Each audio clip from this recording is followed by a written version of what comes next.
Hello everyone, कैसे आप लोग। उम्मीद करते हैं आप सब अच्छे होंगे। आज की क्लास में हम करने वाले हैं क्लास 10th मैथ्स का chapter number 3 pair of linear equation in 2 variable से इंपॉर्टेंट एमसीक्यूज। ठीक है, चलिए स्टार्ट करते हैं। सबसे पहले एक मोटिवेशनल कोट देखते हैं। लिखा हुआ है, सफलता असफलता तो शब्द केवल है, असली मज़ा तो काम में होता है। काफ़ी अच्छा बात बोला गया है। उम्मीद करते हैं आप समझ ही गए होंगे। चलिए आगे स्टार्ट करते हैं क्वेश्चन नंबर 1 से। लिखा हुआ है the pair of linear equations this one and this one has dash solution. सोच के बताइए दोनों का कितना सॉल्यूशन होगा।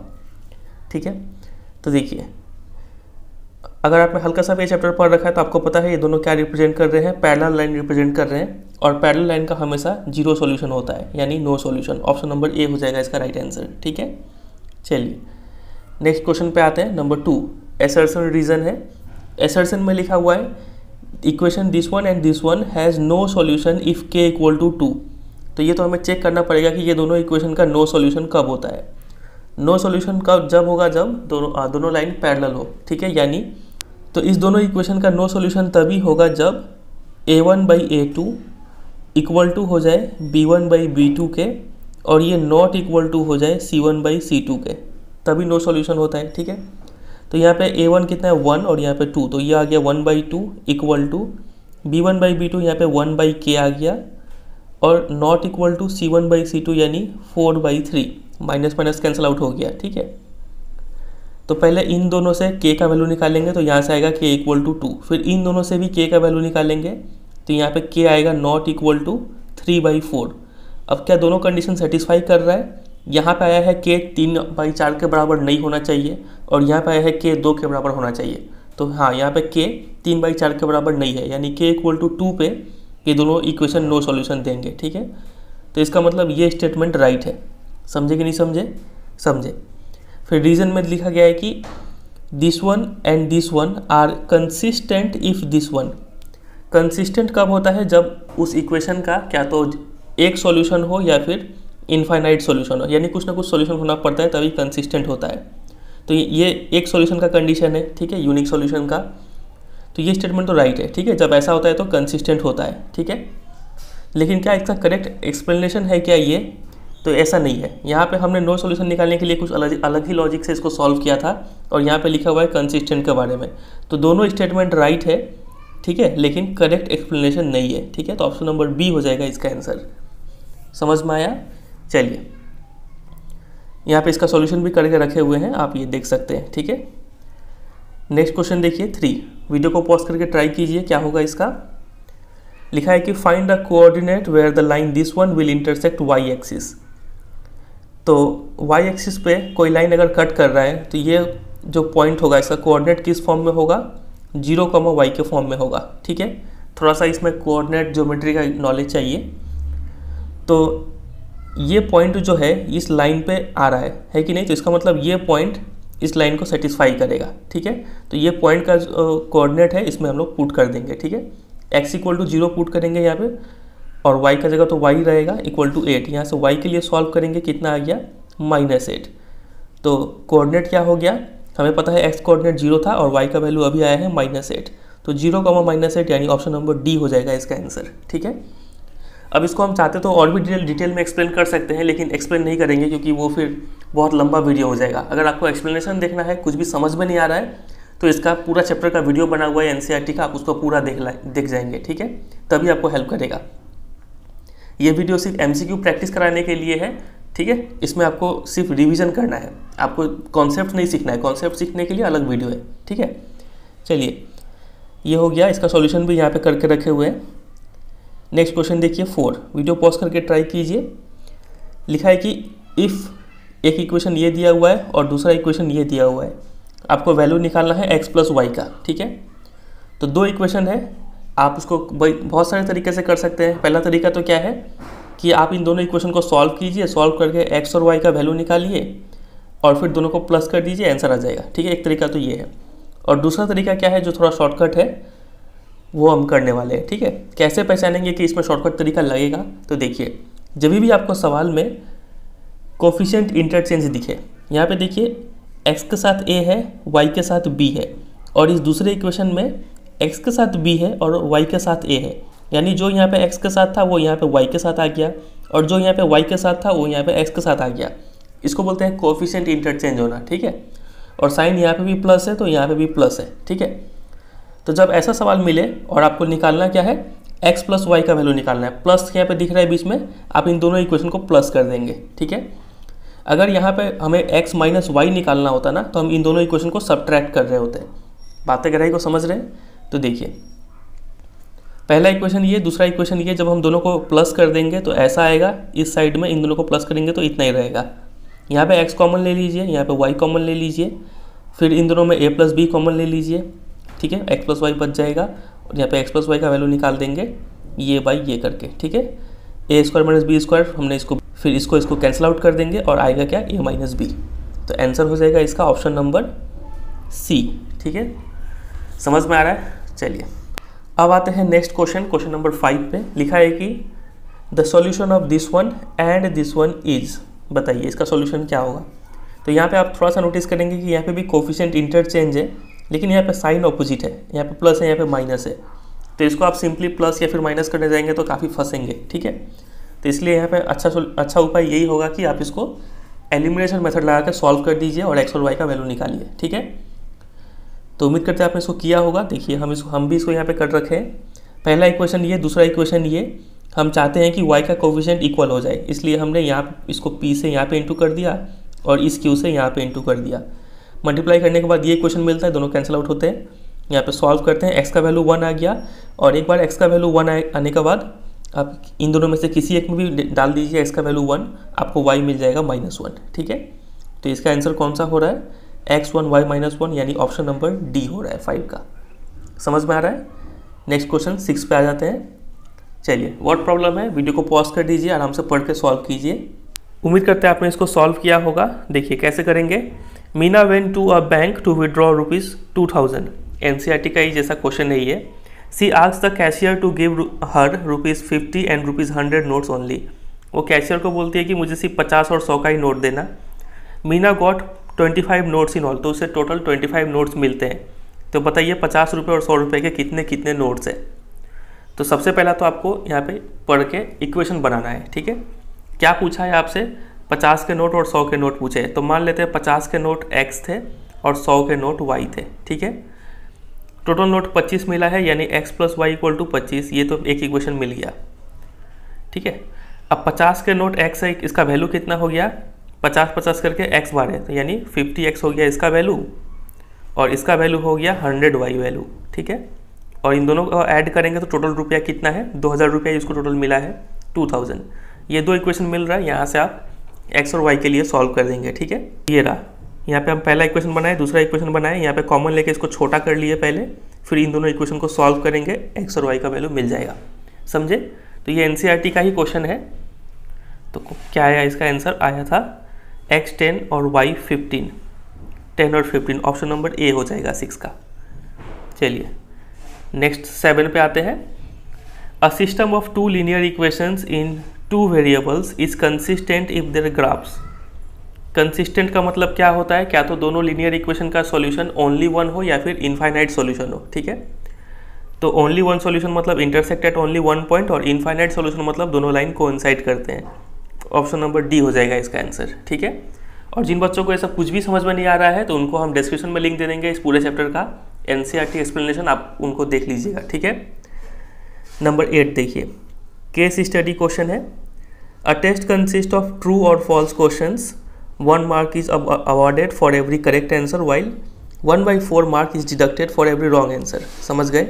सही जवाब के लिए 1 नंबर मिलेंगे, गलत जवाब के लिए 1/4 मार्क्स काट लिए जाएंगे, ठीक है। A student knew answers to some of the questions, rest of the questions he attempted by guessing. एक बच्चे को कुछ ही सवालों का जवाब पता था और बाकी बचे हुए सवाल जो थे उनका जवाब उसने गेस करके दे दिया, ठीक है। He answered 120 questions and got 90 marks. Total 120 question उसने आंसर किए और मिला 90 नंबर, ठीक है।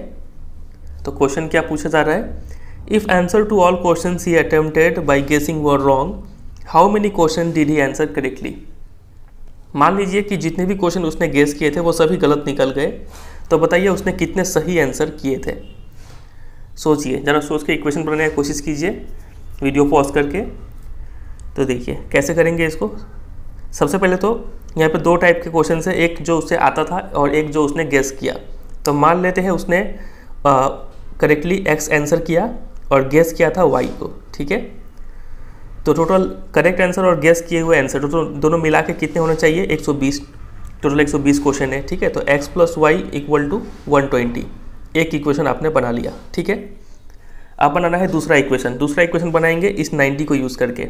90 नंबर मिला है उसे, उसने x सही आंसर दिए हैं, तो एक आंसर के लिए 1 मार्क्स मिलता है, तो 1 × x मिल गया टोटल इतना मार्क्स, ठीक है।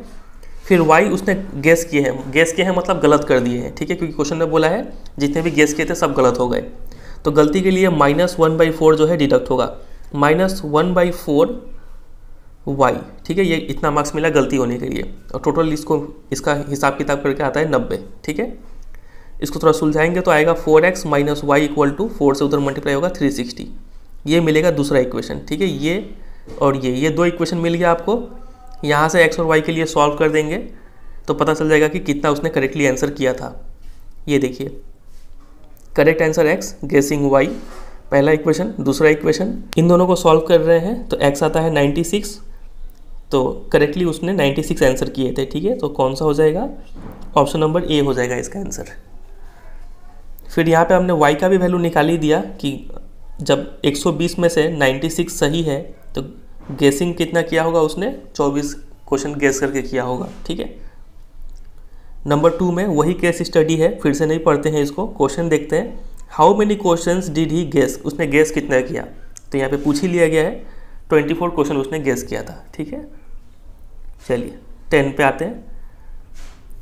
If answers to all question he attempted by guessing were wrong, मान लीजिए कि उसने जितने भी क्वेश्चन गेस किए थे सब गलत हो गए, ठीक है। एंड आंसर्ड 80 करेक्टली, और 80 क्वेश्चन उसने सही जवाब दिए। How many marks he got, तो नंबर कितने मिलेंगे। टोटल 120 क्वेश्चन है, उसमें से 80 उसने सही किए, तो गलत कितने किए बताइए। आप बोलेंगे 40। 80 सही किए तो 80 के लिए कितना नंबर मिल जाएगा, 80 नंबर मिल जाएगा, क्योंकि एक क्वेश्चन 1 मार्क्स का है। फिर 40 उसने गलत किए तो कितना मार्क्स यहाँ पे डिडक्ट होगा, एक क्वेश्चन पे 1/4 मार्क्स डिडक्ट होता है, तो 40 क्वेश्चन में 1/4 × 40 यानी 10 मार्क्स डिडक्ट होगा, -10। तो इस तो टोटल हिसाब किताब लाएंगे इसका तो कितना आएगा, 80 - 10 70, यानी ऑप्शन नंबर बी हो जाएगा इसका आंसर।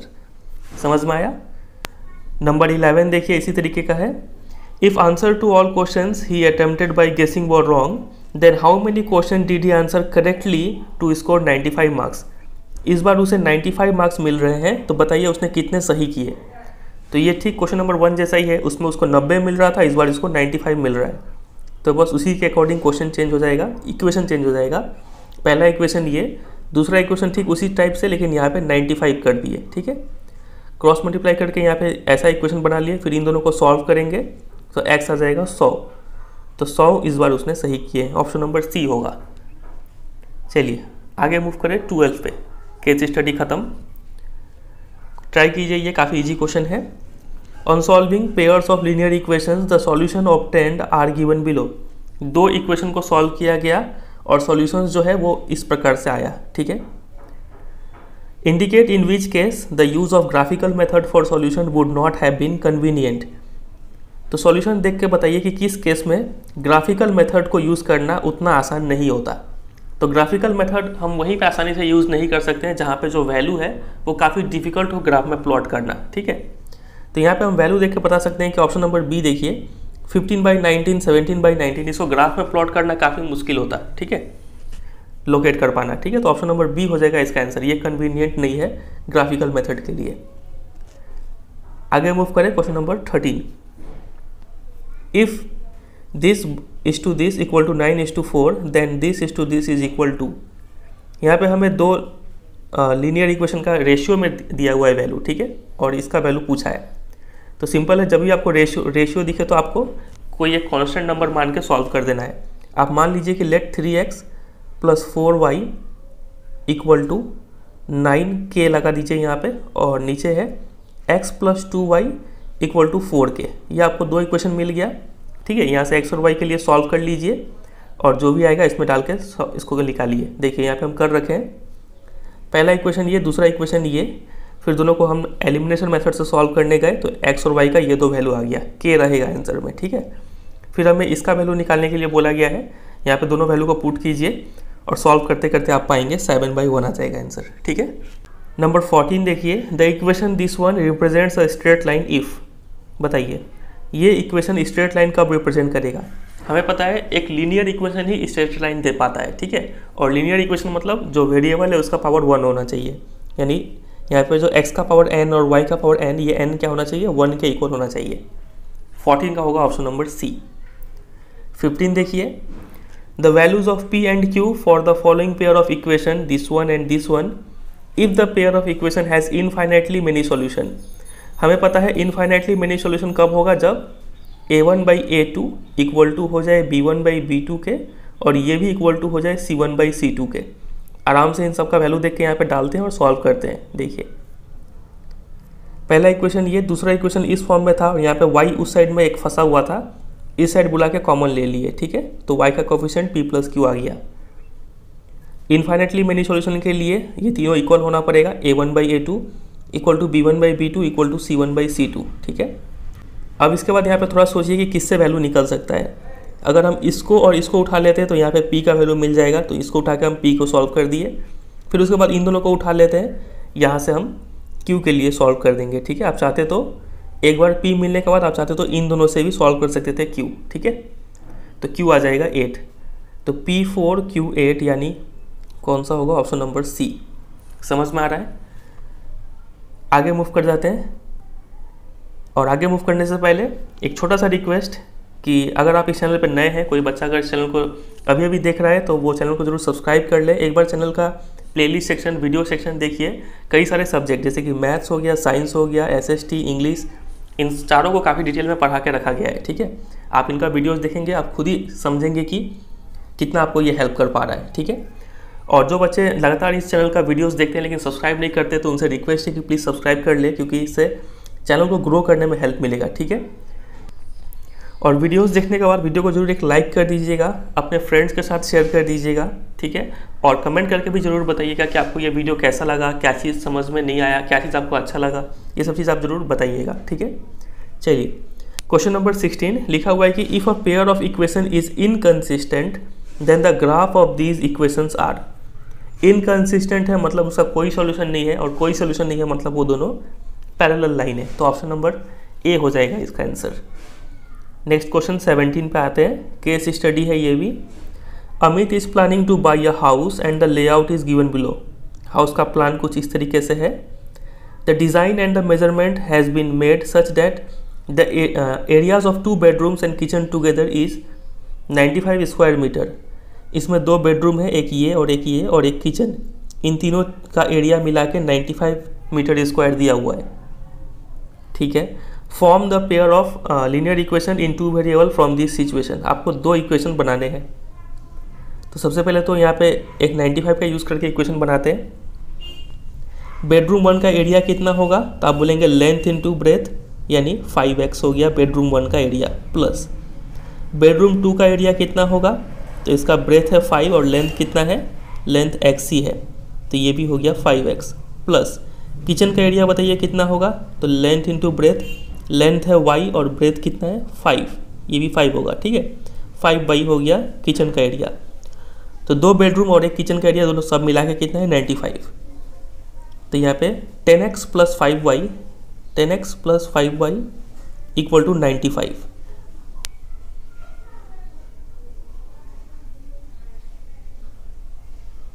तो ये इक्वेशन मिल रहा है। अब यहाँ पे अगर हम 5 कॉमन लेके काट देंगे तो क्या मिलेगा, 2x plus Y equal to 19, ये इक्वेशन मिल रहा होगा, ठीक है। 2x plus Y equal to 19, एक ही में हमें ये दिख रहा है, तो यहीं पे हम ऑप्शन नंबर सी टिक कर सकते हैं। लेकिन हम दूसरा इक्वेशन भी बना लेते हैं क्योंकि आगे चल के हमें x और y का वैल्यू निकालना पड़ेगा ही, ठीक है। उसके बाद देखिए क्या बोला गया है, दूसरा इक्वेशन बनाते हैं। यहाँ पे ये पूरा लेंथ है, तो यानी x plus 2 plus Y equal to 15, यहाँ से दूसरा इक्वेशन मिल जाएगा। x plus 2 plus Y equal to 15, यानी x plus Y equal to 13, x plus Y 13, ये रहा। तो ऑप्शन नंबर सी होगा इसका आंसर, ठीक है। तो ये देखिए यहाँ पे हम दोनों इक्वेशन बना रखे हैं। क्वेश्चन नंबर 18 में पूछा गया है कि find the length of the outer boundary of the layout.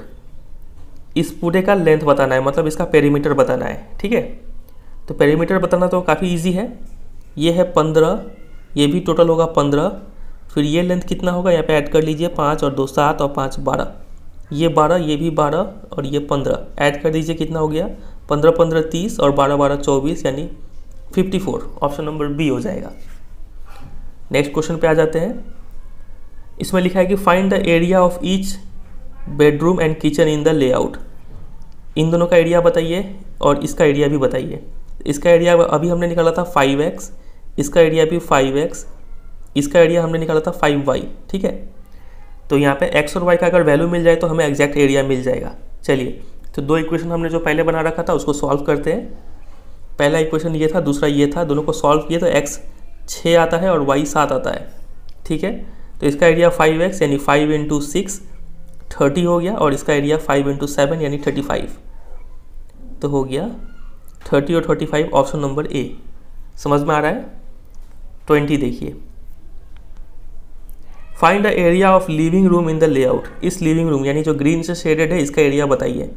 तो अगर हम पूरे रेक्टेंगल का एरिया में से इस बेडरूम, इस किचन और ये बाथरूम का एरिया अगर हटा दे तो लिविंग रूम का एरिया मिल जाएगा। ठीक है, तो इसका एरिया अभी हमने पाया कितना था 30, इसका एरिया भी 30, इसका एरिया 35, और बाथरूम का एरिया कितना होगा, ये 5 है और ये 2 है, तो 5 2 10। टोटल एरिया कितना है 15 और ये था 12, 15 × 12 180। तो 180 में से अगर हम ये 30 और ये 35 और ये 10 सब्ट्रैक्ट कर दे तो आ जाएगा इसका आंसर। तो वही हम यहाँ पे कर रखें 180, ये रहा, तो आता है 75। कौन सा हो जाएगा, ऑप्शन नंबर सी। ठीक है, चलिए क्वेश्चन नंबर 21 लिखा हुआ है कि find the cost of laying tiles in kitchen at the rate of ₹50 square metre. यहाँ पे क्वेश्चन में थोड़ा मिस्टेक हो गया, यहाँ पे पर स्क्वायर मीटर होना चाहिए था। ठीक है, क्या तो वर्ड में PER लिखा होना चाहिए था, नहीं तो ऐसा साइन होना चाहिए था। कोई बात नहीं, आपको किचन्स में टाइल्स लगाना है तो इसका 1 मीटर स्क्वायर का टाइल लगाने का खर्च है 50 रुपया। तो टोटल किचन में लगाएंगे तो कितना खर्च होगा। इसका एरिया कितना आया था अभी इसका एरिया निकाले थे 35। ठीक है, तो 35 से इसको मल्टीप्लाई कर दीजिए, जो आएगा वही आंसर होगा। तो इसका आएगा ऑप्शन नंबर डी, 21 का डी। ठीक है, चलिए 22 देखिए। One equation of a pair of dependent linear equation is this one, the second equation can be. अब यहाँ पे काफ़ी बच्चे कंफ्यूज हो जाते हैं, डिपेंडेंट इंडिपेंडेंट क्या होता है। देखिए लीनियर इक्वेशन जो है वो दो टाइप का होता है, क्या तो होगा कंसिस्टेंट या फिर होगा इनकंसिस्टेंट। ठीक है, कंसिस्टेंट भी दो टाइप का होता है, क्या तो होगा डिपेंडेंट या फिर होगा इंडिपेंडेंट। ठीक है, डिपेंडेंट तब होता है जब वहाँ पे इनफाइनाइट सॉल्यूशन हो, और इंडिपेंडेंट तब होता है जब वन सॉल्यूशन हो, ओनली वन सॉल्यूशन। ठीक है, तो यहाँ पे डिपेंडेंट पूछा गया है, मतलब इनडायरेक्टली आपसे पूछा गया है कि इनफाइनाइट सॉल्यूशन कब होगा। ठीक है, तो इनफाइनाइट सॉल्यूशन तब होता है जब A1/A2 = B1/B2 हो और ये भी = C1/C2 हो। तो निकाल के देखते हैं, यहाँ पे ऑप्शन वाइज जाना पड़ेगा। ठीक है, -5 और यहाँ पे 10, कितना आ गया A1/A2, तो -½ आ गया। B1/B2 निकालिए 7/14, 1/2 = नहीं है, तो ये ऑप्शन छट गया, यहाँ पे ये नहीं होगा। ठीक है, ऐसे करके B चेक करेंगे, C चेक करेंगे, तो यहाँ पे हम directly option number D check करते हैं ताकि ज़्यादा टाइम वेस्ट ना हो। -5/10 अगर करें तो कितना आएगा -1/2। ठीक है, फिर 7/-14 करेंगे तो ये भी -1/2। फिर इधर है 4/, इधर -4 है, -4/2 करेंगे तो ये भी आएगा -1/2। तो ये तीनों = हो रहे हैं, यानी ऑप्शन नंबर डी हो जाएगा इसका आंसर। ठीक है, बी और सी भी चेक करेंगे तो यहाँ पे कुछ = नहीं मिलेगा आपको।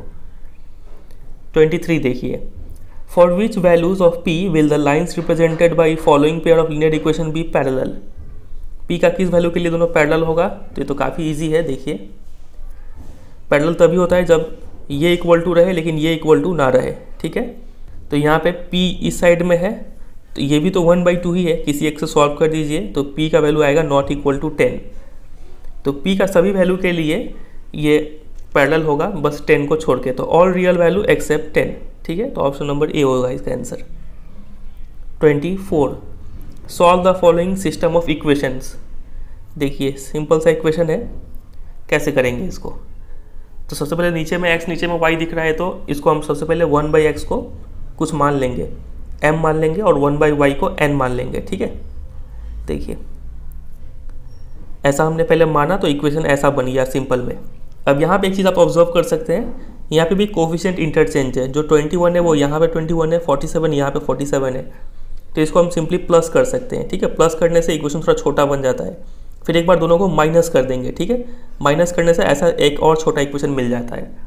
अब इन दोनों को सॉल्व करना काफ़ी आसान है, सॉल्व कर देंगे तो m और n का वैल्यू 3 और 1 है, तो x का वैल्यू 1/3, y का वैल्यू 1 है। ठीक है, आप चाहते तो यहाँ पे डायरेक्टली भी सॉल्व कर सकते थे, लेकिन डायरेक्टली सॉल्व करना काफ़ी मेहनत पड़ता है। ठीक है, एलिमिनेशन मेथड अगर लगाते काफ़ी बड़ा बड़ा मल्टीप्लिकेशन करना पड़ता, जो आपको थका देता। इसी एक टाइप का सवाल हमने सैम्पल नंबर करते वक्त भी सॉल्व किया था। ठीक है, तो ये टेक्निक आप ध्यान रखेंगे, जब भी कोफिशिएंट इंटरचेंज हो तो आप मैक्सिमम टाइम कोशिश करेंगे एक बार आपको प्लस करना है और एक बार आपको माइनस करना है। ठीक है, तो इसका आंसर क्या हो जाएगा, 1/3 और 1, यानी 1/3 और 1, ऑप्शन नंबर बी हो जाएगा इसका। चलिए 25 पे आ जाते हैं। The larger of two complementary angles exceeds the smaller by 22, y is the larger, x is the smaller angle, find the angles.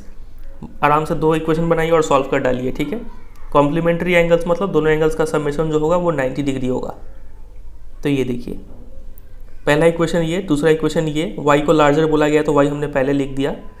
दोनों को सॉल्व करेंगे, ये आता है वैल्यू। ठीक है, 56 और y 56 और x इतना, ऑप्शन नंबर सी हो जाएगा। 26 देखिए, in the elimination method, if after eliminating one variable we get a true statement involving no variable, then the original pair of equation is dash and has dash। ये जब हम आपको chapter करा रहे थे तो काफ़ी अच्छे से समझाए थे इस बात को। तो जब भी एलिमिनेशन मेथड यूज़ करते हैं और करते करते x और y दोनों ही ख़त्म हो जाए और एक ट्रू स्टेटमेंट अगर मिल जाता है आपको, तो इसका मतलब वो कंसिस्टेंट है और वहाँ पे इनफाइनाइटली मेनी सॉल्यूशन है। ठीक है, इसका होगा ऑप्शन नंबर सी। अगर यहाँ पे फॉल्स स्टेटमेंट मिल रहा होता तो वो इनकंसिस्टेंट होता और नो सॉल्यूशन होता उसका। ठीक है, चलिए 26 हो गया, 27 पे आ जाते हैं। During lockdown Amar and Birju decided to walk to their village 30 kilometres away. Amar took 3 hours more than Birju to reach the village. However, if Amar had walked twice as fast, he could have reached 3/2 hours before Birju. Find their speed of walking. अब ये है काफ़ी famous type का question. ठीक है, आपको अगर याद हो जब हम इस चैप्टर को करा रहे थे तो काफ़ी अच्छे से समझाए थे इस टाइप का क्वेश्चन को। ठीक है, हम बोले थे कि जब भी इस टाइप का स्पीड का क्वेश्चन मिले तो आपको हमेशा एक ही चीज़ ध्यान रखना है कि आपको टाइम निकालना है। टाइम का फॉर्मूला क्या होता है, डिस्टेंस बाई स्पीड। बस इतना चीज़ अगर आप दिमाग में रखते हैं तो ये पूरा सवाल काफ़ी इजीली सॉल्व हो जाएगा। यहाँ पे दो सिचुएशन है, एक सिचुएशन ये है, यहाँ से टाइम का यूज़ करके एक इक्वेशन बनाएंगे, और दूसरा सिचुएशन ये है यहाँ से यहाँ तक, इसको यूज़ करके एक और इक्वेशन बनाएंगे। ठीक है, बस आपको एक ही बात ध्यान रखना है कि टाइम निकालना है। ठीक है, चलिए उसके बाद देखिए कि इसने पूछा क्या गया है, find there speed of walking.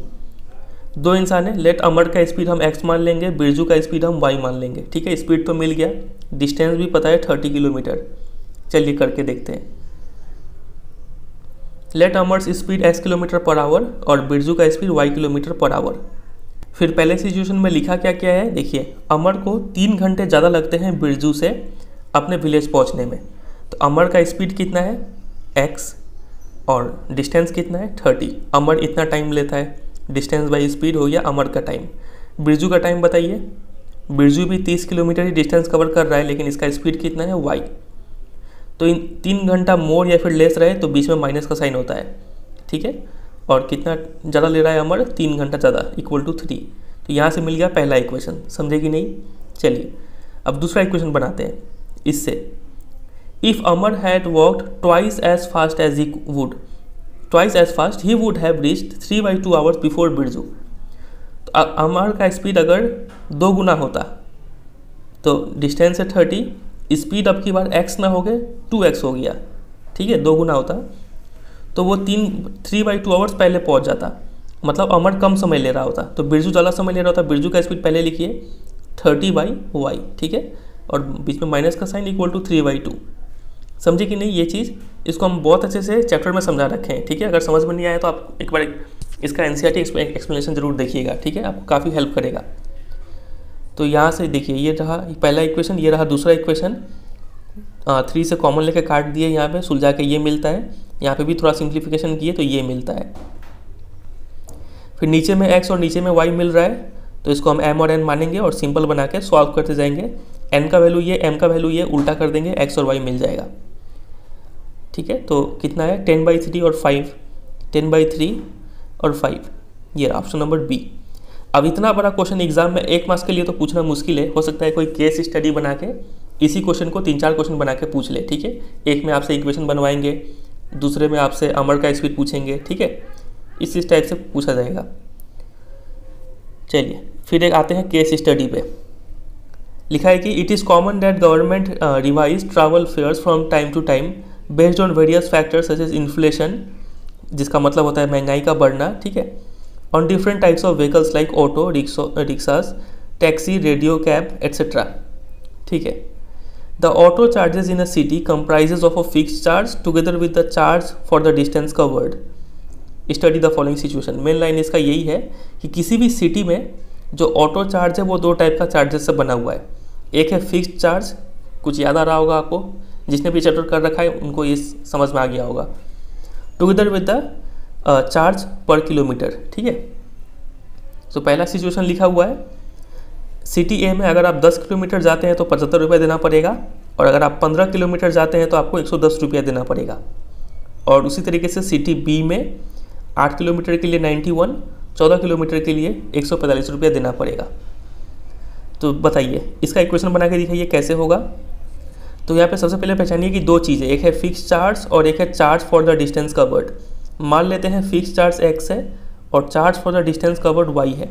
ठीक है, इसका मतलब क्या है कि अगर आप 1 किलोमीटर जाएंगे तो 1y, 2 किलोमीटर जाएंगे तो 2y रुपया देना पड़ेगा, 3 किलोमीटर जाएंगे तो 3y रुपया देना पड़ेगा। ठीक है, ये डिस्टेंस के साथ वैरी करेगा, लेकिन ये फिक्स चार्ज है, कितना भी किलोमीटर जाए आपको x रुपया देना ही पड़ेगा। ठीक है, तो 10 किलोमीटर के लिए चार्ज है 75 रुपया। तो आप 10 किलोमीटर जा रहे हैं, आपको फिक्स चार्ज तो देना ही पड़ेगा, x रुपया देना ही पड़ेगा, plus charge for the distance covered 10 kilometre के लिए कितना हो जाएगा 10y हो जाएगा, और टोटल रुपया कितना लगा है 75। ये हो गया पहला इक्वेशन। फिर 15 किलोमीटर x रुपया तो देना ही पड़ेगा, 15 किलोमीटर के लिए 15y रुपया देना पड़ेगा, और टोटल कितना हो जाएगा 110। समझे, ये हो गया सिचुएशन 1 का 2 इक्वेशन। इस तरीके से सिचुएशन 2 के लिए भी 2 इक्वेशन बना सकते हैं। पहले देख लेते हैं सवाल क्या है। रेफर सिचुएशन 1, मतलब आपको इसी के बेसिस पे सिर्फ आंसर करना है, अभी सिचुएशन 2 पे मत जाइएगा। लिखा है कि if the fix charge x रुपया है और रनिंग चार्ज भी y पर किलोमीटर। ठीक है, the pair of linear equation representing the situation is. Equation बताइए कि क्या इक्वेशन बनेगा। तो इक्वेशन अभी हमने बनाया था, क्या था, x + 10y 75 और x + 15y 110। तो देखते हैं, x + 10y 75 और x + 15y 110, 28 का b हो जाएगा। समझे, आगे मूव करते हैं। ये रहा, हमने 2 इक्वेशन बना रखा है और हम साथ साथ सॉल्व भी कर दिए। x का वैल्यू 5 और y का वैल्यू 7 आता है। Refer situation 1, if a person travels a distance of 50 kilometre the amount he has to pay is. 50 kilometre जाने का खर्चा कितना आएगा। तो अभी हमने जो फिक्स चार्ज है वो 5 रुपये आपको देना ही पड़ेगा, और पर किलोमीटर चार्ज 7 रुपये करके है, तो 5 रुपया तो देना ही पड़ेगा। और आप 50 किलोमीटर गए हैं तो 50 × 7 रुपये करके आपको देना पड़ेगा पैसा। तो यहाँ पे आएगा 5 + 350 यानी 355, ऑप्शन नंबर सी हो जाएगा। ठीक है, चलिए नंबर 30 में लिखा हुआ है कि रेफर सिचुएशन 2, यानी आपको यही सिचुएशन 2 देखना है। ठीक है, इसके बेसिस पे आंसर करना है। लिखा है कि what will a person have to pay for travelling a distance of 30 kilometre. 30 kilometre जाने का खर्चा कितना आएगा। तो इसके लिए तो आपको फिक्स चार्ज और चार्ज पर किलोमीटर पता करना पड़ेगा। यहाँ पे आप 2 इक्वेशन बनाएंगे, दोनों को सॉल्व करेंगे और x और y का वैल्यू निकालेंगे। ठीक है, उसके बाद ही हम ये खर्चा बता सकते हैं। तो यहाँ पे बनाइएगा 2 इक्वेशन, क्या मिलेगा, 8 किलोमीटर के लिए x + 8y कितना खर्चा है 91, ये पहला इक्वेशन। और दूसरे के लिए x + 14y और कितना खर्चा है 145। यहाँ से x और y को सॉल्व करेंगे। ठीक है, देखिए ये रहा 2 इक्वेशन है, यहाँ से सॉल्व करेंगे। y आ गया इतना, x आ गया इतना, और पूछा है 30 किलोमीटर के लिए खर्चा, तो यानी 19 रुपीज़ तो आपको फिक्स चार्ज है वो तो देना ही पड़ेगा, और 30 किलोमीटर का 9 रुपये से टोटल निकाल लेंगे 289 आएगा। ठीक है, तो ऑप्शन नंबर बी हो रहा है इसका आंसर। नंबर 31, ये भी सिचुएशन 2 के ऊपर बेस्ड है। The graph of lines representing the conditions are. 2 equation जो बना था उन दोनों का ग्राफ कैसा बनेगा, तो इसको तो हमें ग्राफ प्लॉट करके ही देखना पड़ेगा। पहले का ग्राफ हमने 2 पॉइंट निकाला, दूसरे का 2 पॉइंट निकाला और ग्राफ बनाया, तो कुछ इस टाइप का मिलता है। ठीक है, मतलब इसका हो जाएगा ऑप्शन नंबर 3 इसका आंसर हो जाएगा। ठीक है, और भी बहुत सारा टेक्निक है इस सवाल को करने का, लेकिन हम रेकमेंड करेंगे कि आप ग्राफ बना ही लीजिएगा, एक रफ सा ग्राफ। ठीक है, इससे आपको एग्जैक्ट आंसर मिलता है। चलिए, नहीं तो हम ऑप्शन से भी जा सकते थे। ये सब वैल्यू पुट कर करके देखते हैं कि कौन सा इक्वेशन को सेटिस्फाई कर रहा है दोनों इक्वेशन में। ठीक है, चलिए 32 देखते हैं। A pair of linear equation this one and this one is said to be inconsistent if. ये दोनों इनकंसिस्टेंट कब होगा? इनकंसिस्टेंट है मतलब कोई सॉल्यूशन नहीं है, मतलब दोनों पैरेलल लाइन्स है। ऑप्शन नंबर सी हो जाएगा इसका आंसर। ठीक है, 32 का। क्वेश्चन नंबर 33 देखिए, लिखा है the value of c for which the pair of equation this one and this one will have infinitely many solution. Easy question है, खुद से सॉल्व कीजिए आप। इनफाइनाइटली मनी सॉल्यूशन यानी ये तीनों इक्वल होना पड़ेगा। तो एक बार सी का वैल्यू इन दोनों से निकालिए, आता है C3। एक बार सी का वैल्यू इन दोनों से निकालिए तो आप पाएंगे C = 4।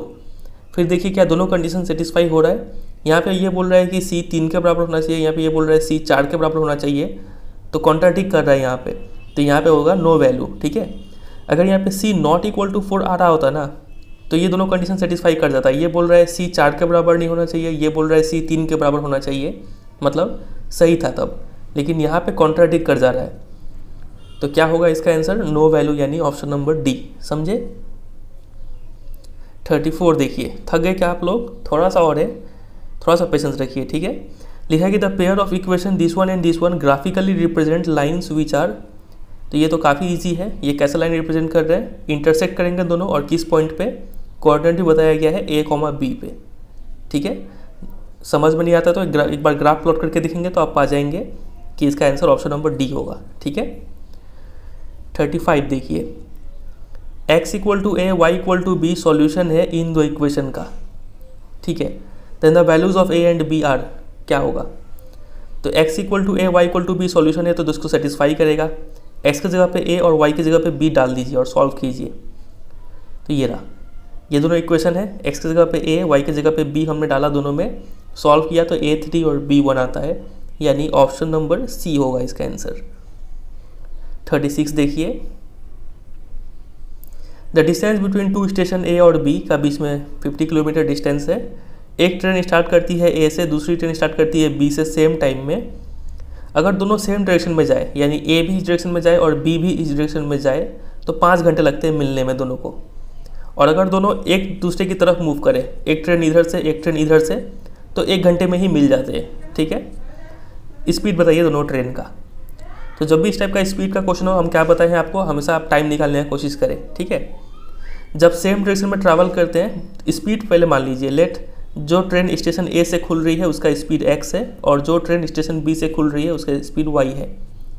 सेम डायरेक्शन में ट्रैवल कर रही है, मतलब दोनों का स्पीड माइनस होगा। मान लेते हैं स्टेशन ए वाला ट्रेन ज़्यादा स्पीड में ट्रैवल कर रहा है। ठीक है, तो पहले x लिखे फिर -y, ये हो गया सेम डायरेक्शन का स्पीड। तो और डिस्टेंस कितना है? 50। तो 50 बाई मतलब डिस्टेंस बाई स्पीड हो गया टाइम। ठीक है, तो मतलब 5, ये हो गया पहला इक्वेशन। और दूसरा इक्वेशन बनाएंगे जब एक दूसरे की तरफ ट्रैवल कर रहे हैं। एक दूसरे की तरफ ट्रैवल करते हैं तो स्पीड प्लस हो जाता है। ठीक है, रिलेटिव स्पीड, और डिस्टेंस अभी भी 50 है और टाइम कितना लग रहा है? 1। ये मिल गया दूसरा इक्वेशन, यहीं से आपको सॉल्व कर देना है। ठीक है, ये पहला, ये दूसरा सॉल्व करेंगे तो x का वैल्यू आएगा 30 और y का वैल्यू आएगा 20, यानी 30 20 ऑप्शन नंबर बी हो जाएगा इसका आंसर। 37 देखिए, लिखा है कि Dinesh travels 760 kilometre to his home partly by train and partly by car. ठीक है, he takes 8 hours if he travels 160 kilometre by train और रेस्ट बाई कार, और he takes 12 minutes more if he travels 240 kilometre by train and rest by car. Speed of train बताइए, speed of car बताइए। तो मान लीजिए speed of train है x और speed of car है y। ठीक है, डिस्टेंस आपको टोटल इतना दिया हुआ है, पहला सिचुएशन ये है, यहाँ से एक इक्वेशन बनेगा, दूसरा सिचुएशन ये है, यहाँ से दूसरा इक्वेशन बनेगा, ठीक है। तो सबसे पहले हम निकालते हैं टाइम, ठीक है। ट्रेन कितना टाइम लिया होगा, डिस्टेंस है 160, ट्रेन इतना डिस्टेंस ट्रैवल किया, स्पीड है ट्रेन का x, ठीक है, प्लस कार से कितना डिस्टेंस ट्रैवल किया, टोटल डिस्टेंस है 760, इतना तो ट्रेन से कर लिया था, तो बचा कितना, बचा 600 डिस्टेंस वो कार से ट्रैवल किया, कार का स्पीड है y, तो डिस्टेंस बाय स्पीड ये हो गया कार का टाइम, ट्रेन का टाइम प्लस कार का टाइम, टोटल टाइम कितना दिया हुआ है 8 घंटा, 8, समझे। ये हो गया पहला इक्वेशन। इसी तरीके से दूसरा इक्वेशन भी बना लेंगे। ये देखिए पहला सिचुएशन था, ये पहला इक्वेशन हमने ये लिखा, सिंप्लीफाई करके ये मिलता है। दूसरे में ट्रेन से 240 गया था और ये हो गया कार से डिस्टेंस, तो यहाँ से निकाला हमने, और यहाँ पे लिखा था कि 12 मिनट ज़्यादा लगता है, तो 8 घंटा तो लगेगा ही, 12 मिनट और ज़्यादा, यानी 8 प्लस 12 मिनट को हमने घंटा बना दिया 12/60 करके, सॉल्व करते गए 41/5, ठीक है। तो ये मिला दूसरा इक्वेशन, ये पहला। फिर नीचे x और नीचे y है, तो m और n मानेंगे और सॉल्व करने लगेंगे आराम से, सॉल्व करेंगे। थोड़ा टफ क्वेश्चन है ये, 1 मार्क्स के लिए इतना नहीं खटाएंगे आपको एग्जाम में, बस आपको सिखाने के लिए हम ये क्वेश्चन दिए। x 100 और y 80 आएगा, ठीक है, यानी ट्रेन का स्पीड हो गया 100 और इस कार का 80, ऑप्शन नंबर बी हो जाएगा। 38 पे आ जाते हैं। Fill in the blanks, the general form of linear equation this one, ये होता है, ठीक है। लीनियर इक्वेशन का जनरल फॉर्म ये होता है जहाँ पे a और b और c और dl नंबर्स होते हैं, और साथ ही साथ क्या होना चाहिए, a और b दोनों जीरो नहीं हो सकते हैं, ठीक है। और a और b दोनों ही जीरो नहीं हो सकते हैं, इसको हम लोग कैसे डिनोट करते हैं, ऐसे, a² + b² should not be equal to 0, बहुत इंपॉर्टेंट है ये, ठीक है। ऑप्शन नंबर डी होगा 38 का। चलिए 39 पे आते हैं। By comparing with general form of linear equation identify what is c in the following equation. इस इक्वेशन में सी पहचानिए क्या होगा। ए तो 3 है, बी है 5 और सी कितना हो गया 6 नहीं होगा, -6 होगा, क्योंकि हम लोग हमेशा इस साइड में लाके सी को कंसीडर करते हैं। तो इसका आंसर हो जाएगा ऑप्शन नंबर सी, ठीक है। 40 में लिखा है कि which pair of equation is represented by the graph given below. ये ग्राफ में हमें दो पैरेलल लाइन दिख रहा है, तो कौन सा इक्वेशन है, चलिए चेक करते हैं। पैरेलल लाइन मतलब a1/a2 और b1/b2 इक्वल होगा, लेकिन c1/c2 इक्वल नहीं होगा। यहाँ पे a1/a2 कर रहे हैं तो कितना आएगा 6/2 यानी 3/1, यहाँ पे करेंगे तो ये भी आएगा 3/1, यहाँ पे करेंगे तो 10/9, हाँ ये इक्वल टू नहीं है, इसका मतलब ये पैरेलल लाइन रिप्रेजेंट कर रहा है, ठीक है। ऑप्शन नंबर ए तो है, बी भी चेक करना पड़ेगा। यहाँ पे करते हैं तो आता है 3/1, यहाँ पे भी करते हैं तो 3/1, यहाँ पे 12/4, ये भी 3/1, तीनों इक्वल हो गया, तो ये तो कोइंसिडेंट लाइन्स है, ये नहीं होगा, पैरेलल लाइन्स ये ए ही रिप्रेजेंट कर रहा है, 40 का ए हो जाएगा, ठीक है। क्वेश्चन नंबर 41 लिखा है कि given the linear equation this one, which of the following linear equation in 2 variables is such that the geometrical representation of the pair formed is 2 intersecting lines. एक इक्वेशन ये दिया है, बोला गया कि इन दोनों में से एक इक्वेशन पहचानिए जिससे कि इंटरसेक्टिंग लाइन रिप्रेजेंट हो, ठीक है। इंटरसेक्टिंग लाइन तभी होता है जब a1/a2 नॉट इक्वल टू हो b1/b2 के। तो यहाँ पे निकालिए a1/a2 12/6 कितना आएगा 2/1, यहाँ पे निकालिए -4/+4 यानी -1/1, तो नॉट इक्वल टू है यहाँ पे, तो ये तो रिप्रेजेंट कर रहा है, ठीक है, इंटरसेक्टिंग लाइंस को।